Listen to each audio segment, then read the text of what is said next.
डम डम दुग दुग, डम डम दुग दुग, डम डम दुग दुग, डम डम दुग दुग। प्रणाम महाराज। बाबा, आप दरबार को कोई सूचना देने वाले थे? हाँ महाराज, हमें कुछ स्मरण हो आया, इसी कारण हम यहाँ दोबारा उपदेश देने के लिए आए हैं। महाराज, उस रात्रि हमने उस पपीते का तो भक्षण किया, लेकिन उसके बाद हम वहीं पर बैठ के अपनी सिद्धियों के बारे में चिंतन करने लगे। महाराज, चिंतन करते करते हमें सुधा का अनुभव हुआ। हमने इधर उधर देखा तो महाराज वहां पर एक अनानास रखा हुआ था। महाराज, सुधा के कारण हमने उस अनानास का भी भक्षण कर लिया। परंतु बाबा, आपने तो कहा था कि आपने केवल पपीता ग्रहण किया था। गुरुदेव, उस दिन हम चिंतन में इतने लीन हो गए कि हमें ज्ञात ही नहीं हुआ कि कब हमने उस अनानास का भक्षण कर लिया। वो तो पंडित रामाकृष्णा ने हमें स्मरण कराया, तब जाके हमें स्मरण हुआ। अब ठीक है गुरुजी? बिल्कुल ठीक है। गुरुजी, हमने तो कहा था कि इसको धन दे दीजिए, पर आप हमारी सुनते ही नहीं है। यहाँ कैसे दे दें? इसका तात्पर्य यह है कि हम किसी भी फल से उत्पन्न नहीं हुए, तो फिर हमारा परिचय क्या है? हम किसके पुत्र हैं? छोटू, वास्तव में तुम बरगद के वृक्ष से उत्पन्न हुए हो, किसी फल से नहीं। तो जिसने भी उस बरगद के वृक्ष को रोपा था, तुम उसी के पुत्र हो। उचित कथन है आपका पंडित रामकृष्ण, उचित कथन है। परंतु उस बरगद के वृक्ष को तो कई वर्षों पहले रोपा गया होगा। अब यह कैसे पता लगाया जाए कि वो वृक्ष किसने रोपा था? महाराज, यदि आपकी आज्ञा हो तो। अवश्य, आज्ञा है। महाराज, आप तो भली भांति जानते हैं कि विजयनगर में जब भी कोई पेड़ लगाया जाता है तो उसका विवरण अंकित कर सुरक्षित रखा जाता है, और यह परंपरा आपके पूर्वजों से चली आ रही है। महाराज जी जानते हैं। महाराज, इस बरगद के वृक्ष का उल्लेख इतिहास में है और हमें ये भली भांति स्मरण है, और हमें ये इसलिए स्मरण है क्योंकि इसका सीधा संबंध आपसे है। महाराज, हमसे? जी हाँ महाराज, विजयनगर राज्य की स्थापना की 100वीं वर्षगांठ पर आपने स्वयं ये वृक्ष आपके पिताजी के सानिध्य में रोपा था।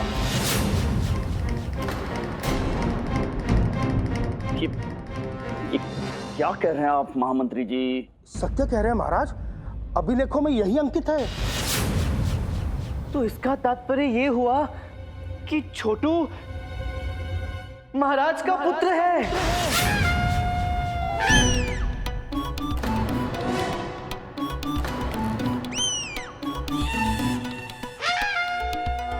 पिताश्री महाराज, हम आपको पाकर धन्य हो गए। पिताश्री महाराज, धन्य हो गए।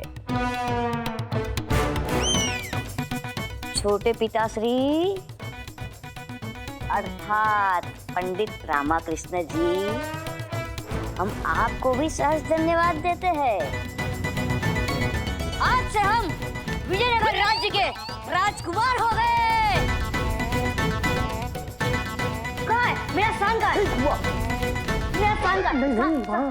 अरे छोटू, वहाँ महाराज के समीप वो है तुम्हारा स्थान। जाओ जाओ जाओ। रुक जाइए वहीं पर, आप रुक जाइए, नीचे उतरिए। पंडित रामकृष्ण, ये क्या कह रहे हैं आप? वृक्ष से भला कोई पुत्र उत्पन्न कैसे हो सकता है? ये उपहास नहीं है महाराज, ये संभव है। यदि फल से बालक उत्पन्न हो सकता है तो बरगद के वृक्ष से भी अवश्य उत्पन्न हो सकता है। आप तो बस एक अच्छे पिता का दायित्व पूर्ण कीजिए और अपने इस पुत्र को उज्जवल भविष्य प्रदान कीजिए, है कि नहीं? पिताश्री, रुकिए रुकिए, आप वहीं रुकिए। महाराज, क्या ये सचमुच हमारा पुत्र है? वाह! पुत्र! महारानी जी, कहो पुत्र। कहिए महाराज। अब अभी ये सिद्ध नहीं हुआ है कि हमारा पुत्र है, आप दूर रहिए उससे। माँ, हमें अत्यंत तीव्रता से भूख का अनुभव हो रहा है। माँ, पुत्र, हम अभी आपके लिए अपने हाथों से बने स्वादिष्ट व्यंजन लेकर आते हैं। जी नहीं, कोई आवश्यकता नहीं है, यह आपका पुत्र नहीं है। महाराज, महारानी को छोटू के लिए भोजन लाने दीजिए ना।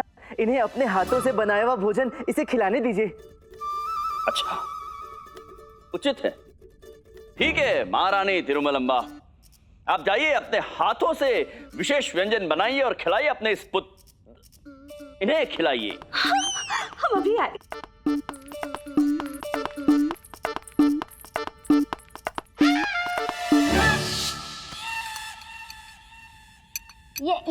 है माँ? ये है लौकी और आंवले का हलवा। लौकी और आंवले का हलवा? हाँ। लाओ माँ, हमें अत्यंत भूख लगी है। स्वादिष्ट है ना? और खाओ।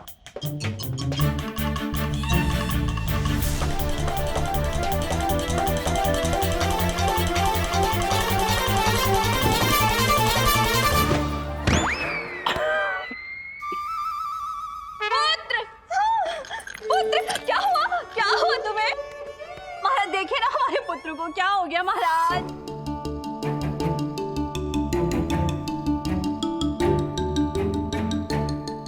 पुत्र उठो, पुत्र उठो,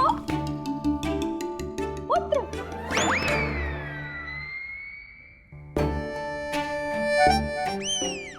मैं कहाँ हूँ? मेरे बनाए हुए स्वादिष्ट व्यंजनों के बिल्कुल निकट। लो खाओ। नहीं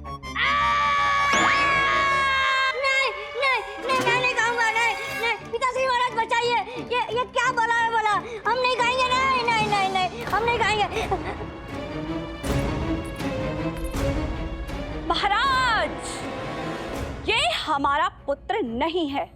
ये हमारा पुत्र हो ही नहीं सकता।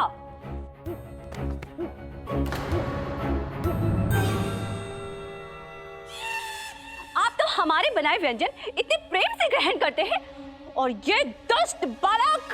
हम भी तो वही कह रहे थे महारानी थिरुमलम्बा, ये आपके पुत्र नहीं है, क्योंकि आपके बनाए विशेष व्यंजन तो अत्यंत स्वादिष्ट होते हैं। किंतु मैं तो बरगद के वृक्ष से उत्पन्न हुआ ना, तो आपका ही पुत्र हुआ ना पिताश्री महाराज। बस बस, अब हम थक गए हैं। पंडित रामकृष्ण जी महाराज। आप हमारे विशेष सलाहकार हैं ना, तो आप निकालिए इस समस्या का समाधान, निकालिए, ये आदेश है हमारा। जो आ गया महाराज। महाराज, मैंने भी इस विषय में थोड़ी छानबीन की थी और मुझे ये पता चला कि उस बरगद के पौधे को आपने अपने हाथों से नहीं रोपा था। सत्य है, हमने नहीं लगाया था। जी महाराज। महाराज, जब वो पौधा लगाया गया था तब आप एक नन्हे बालक थे और ये बरगद का वृक्ष एक छोटा सा पौधा, इसलिए आपने उस पौधे को रोपने के लिए एक व्यक्ति को दिया था जो उस समय उस क्षेत्र की देखभाल करता था और अभी भी करता है। महाराज, उस बरगद के वृक्ष का असली अधिकारी वो व्यक्ति है जिसने अपनी मेहनत से उस नन्हे पौधे को पाल पोस कर, उसे सींच कर, उस पे खाद डालकर उसका रखरखाव किया, जिसके फलस्वरूप वो आज एक विशाल वृक्ष बना। ये सत्य है महाराज। तो फिर हमारे पिता कौन है? ये तो स्पष्ट कीजिए। छोटू, तुम्हारे पिता वही हैं जिन्होंने अपनी मेहनत से उस नन्हे से पौधे को विशाल वृक्ष बनाया है। और महाराज, मैं उस मनुष्य को इस दरबार में उपस्थित करने की अनुमति चाहता हूँ। शीघ्र, अति शीघ्र बुलाइए उन्हें भीतर।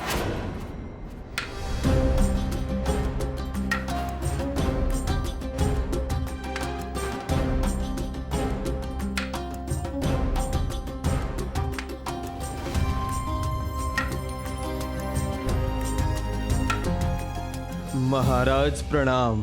प्रणाम। महाराज, ये दंडकू हैं। ये श्मशान की रखवाली करते हैं और निवास भी वहीं करते हैं। इन्होंने ही अपनी मेहनत से उस नन्हे से पौधे को विशाल वृक्ष बनाया है। छोटू, तुमने प्रश्न किया था ना कि तुम्हारा परिचय क्या है, तुम्हारे पिता कौन है? ये दंडकू ही तुम्हारे वास्तविक पिता हैं।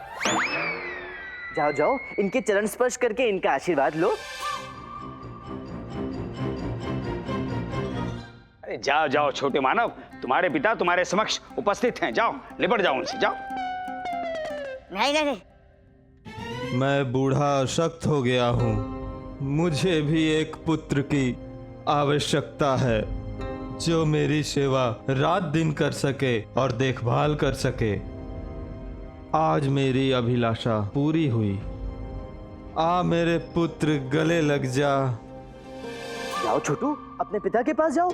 अब तुम्हें इनके साथ श्मशान में ही रहना है। नहीं नहीं नहीं नहीं नहीं, ये मेरे पिता थोड़ी हो सकते हैं। ये महाराज मेरा पिता है। अरे यही तुम्हारे पिता हैं। अब तुम्हें इनके साथ श्मशान में रहकर श्मशान की देखभाल करनी है। मैं नहीं जाऊंगा, मैं शमशान में नहीं रहूंगा। हाँ, तुम्हें जाना होगा शमशान, इनकी देखभाल करनी होगी। हाँ, तुम्हें जाना होगा शमशान। इनकी देखभाल कर जाना होगा शमशान। इनकी देखभाल करनी होगी। हाँ, तुम्हें जाना होगा शमशान। इनकी देखभाल करनी होगी। हाँ, तुम्हें जाना होगा शमशान। इनकी देखभाल करनी होगी। छोटू महाशय, अब तुम्हारे पास और कोई विकल्प नहीं है। तुम्हारे लिए यही उचित होगा कि तुम सभी के सामने अपना सत्य उजागर कर दो।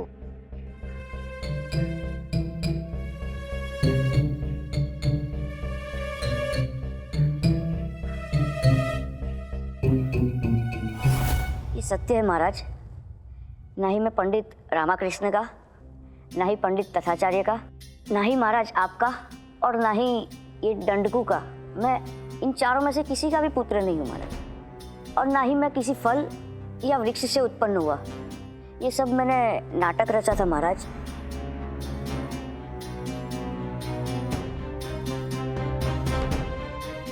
तो अब सत्य बताइए, आपको ये नाटक रचने की क्या आवश्यकता पड़ गई थी? क्षमा करें महाराज, मैंने जब से संसार को देखा स्वयं को अकेला पाया।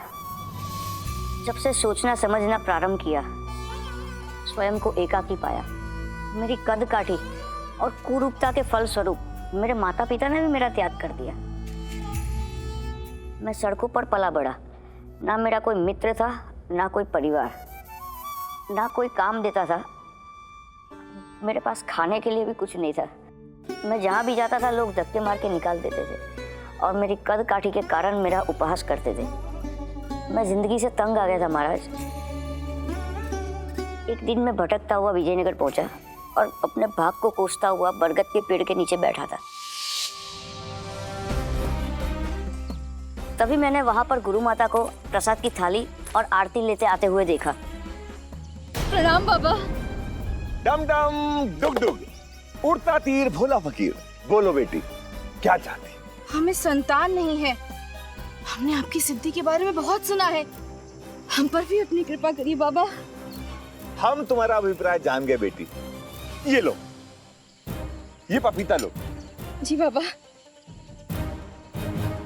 इसको ले जाकर बरगद के पेड़ के नीचे रख देना, तुम्हें पुत्र की प्राप्ति होगी। जो आज्ञा बाबा। उसके पश्चात जो भी हुआ वो अब सबको विदित है। मैं क्षमा चाहता हूँ महाराज। मैंने जो अपराध किया वो परिस्थितियों के वशीभूत होकर किया। मैं लज्जित हूँ महाराज। महाराज, इस पूरे अपराध में इन महाशय का बहुत बड़ा योगदान है। मेरी इसमें क्या भूमिका है? पंडित रामाकृष्ण, आपने तो मुझे आश्वासन दिया था। मैंने आपको केवल इस बात का आश्वासन दिया था कि मैं आपकी दाढ़ी नहीं जलाऊंगा। मैंने अपना वचन पूर्ण किया। देखिए, आपकी दाढ़ी पूर्ण रूप से सुरक्षित है। महाराज, सबसे बड़ा अपराधी तो ये बाबा गंगू गहन ही है। ये लोगों की भावनाओं के साथ खिलवाड़ करता है और उन्हें ठगता भी है। महाराज, मुझे क्षमा कर दीजिए महाराज। कोतवाल जी। जी महाराज। जो आज्ञा महाराज। सिपाहियों, इतना दुष्ट प्राणी है ये, सबको मूर्ख बनाया इसने।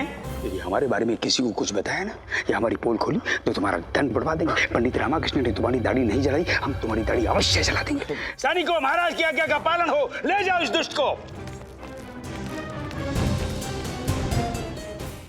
पंडित रामकृष्ण, अब आप बताइए कि इन महाशय के विषय में आपका क्या परामर्श है? इनके साथ क्या किया जाए?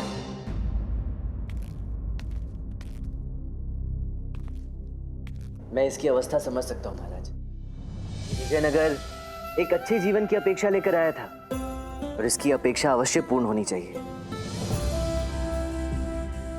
मेरी आपसे विनती है महाराज कि इसे कोई राजकीय कार्य देकर यहीं रख लिया जाए। परंतु हम अपने राज्य में से क्या कार्य दे सकते हैं महाराज? इसे गुप्तचर का कार्य दिया जा सकता है गुरुवर। ये कहीं भी प्रवेश करके कुछ भी ज्ञात कर सकता है। गुरुवर, मेरे विचार से तो इसे राज्य के सुरक्षा विभाग में नियुक्त कर देना चाहिए। महाराज, इसका चालाक मस्तिष्क राज्य के लिए उपयोगी हो सकता है। बात तो आपकी उचित प्रतीत होती है पंडित रामकृष्ण। जी महाराज, और फिर हमारे मंत्रीवर इसके लिए कोई ना कोई कार्य तो अवश्य ही प्रस्तावित कर सकते हैं, जिससे हमारे इन छोटू महाशय को प्रसन्नता भी होगी। क्यों छोटू? अवश्य। मंत्रीवर। महाराज, मैं आपका आभारी हूँ महाराज, और पंडित रामाकृष्ण आपका भी। मैं जीवन पर्यंत विजयनगर की सेवा करना अपना सौभाग्य समझूंगा। और पंडित तथाचार्य, आप भी मुझे क्षमा कर दें। हमें ये सब पूर्व से ज्ञात था। इसी प्रयोजन से हमने भी तुम्हारे नाटक में तुम्हारी सहायता की, क्योंकि हमें तुमसे सहानुभूति जो थी। प्यारे छोटे मानव, मैं जीवन पर्यंत आपका आभारी रहूंगा गुरुवर। प्रसन्न रहो। अद्भुत। अंत भला तो सब भला, परंतु अभी अंत हुआ नहीं है। पंडित रामकृष्ण। जी महाराज।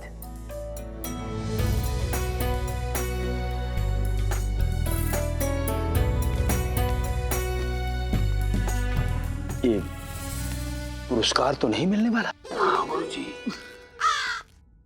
जी महाराज। पंडित रामकृष्ण, आपने हमारी छोटी महारानी जी को विशेष व्यंजन बनाकर लाने के लिए क्यों कहा? आवश्यक था महाराज, समस्या के निराकरण के लिए आवश्यक था। कहीं आप हमारी छोटी महारानी जी की पाक कला का परिहास तो नहीं कर रहे हैं? नहीं महाराज, कदापि नहीं। शिव शिव शिव शिव। नहीं, हमें ऐसा प्रतीत हुआ पंडित रामकृष्ण, इसलिए हमने विचार किया कि आप दंड के योग्य हैं, उसके पात्र हैं आप।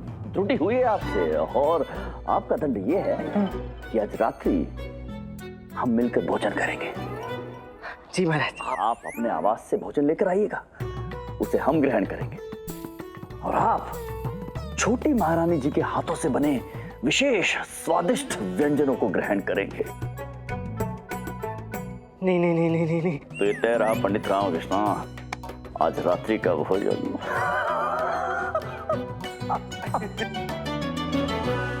या देवी सर्वभूतेषु सृष्टि रूपेण संस्थिता, नमस्तस्यै नमस्तस्यै नमस्तस्यै नमो नमः।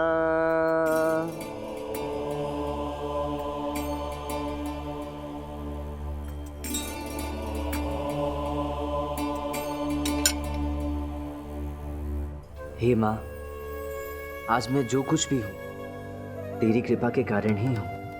तेरे आशीर्वाद से ही मेरा अस्तित्व है। अपना आशीर्वाद सदैव मुझ पर यूं ही बनाए रखना माँ।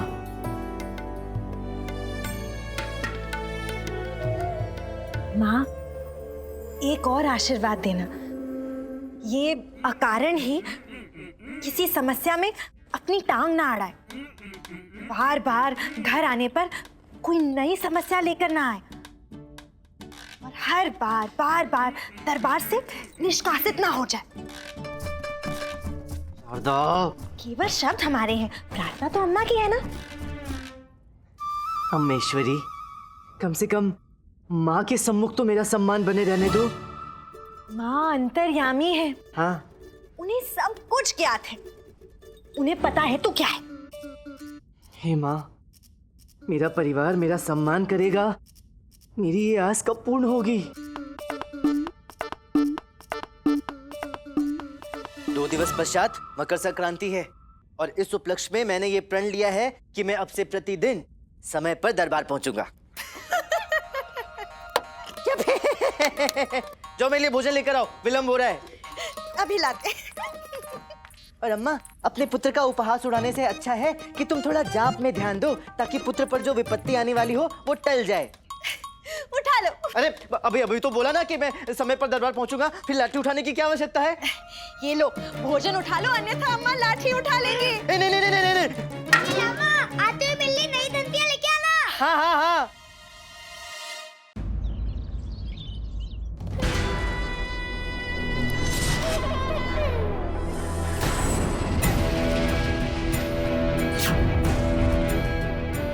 शतरंज खेल है चंद मोहरों का, ये खेल कम नहीं है कुरुक्षेत्र से। बिसात है ये मेरी बिछी, अब ना बच पाएगा मुझसे कोई। गुलाम है कई राज्य हमारे, अब बारी है कृष्णदेव राय की। हारा ना मैं आज तक कभी, चलता हूं हर चाल सोच समझकर। बिगुल बच चुका है अब विजयनगर के नाम का, मरेगा अब हर मोहरा इस राजा के हर चाल पर। जान ले कृष्णदेव राय, अब तो शय मेरी और मात तेरी। ये वादा है धनंजय मुदलियार का।